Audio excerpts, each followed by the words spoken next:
Taip, aš gyvenau mažam miestelėje, ten aš neturėjau galimybės treniruotis, bet aš buvau labai aktyvus vaikas ir įsiveldavau visokius konfliktus mokykloje.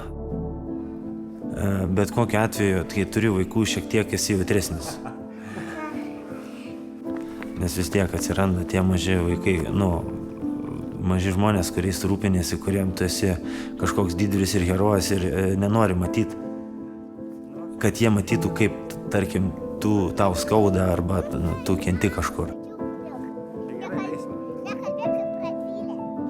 Bijai nuvilti žmonės, kurie tavim tiki, bijai nuvilti savo šeimą. Tuo labiausiai turbūt baisu. Pačios kovos nebijau aš.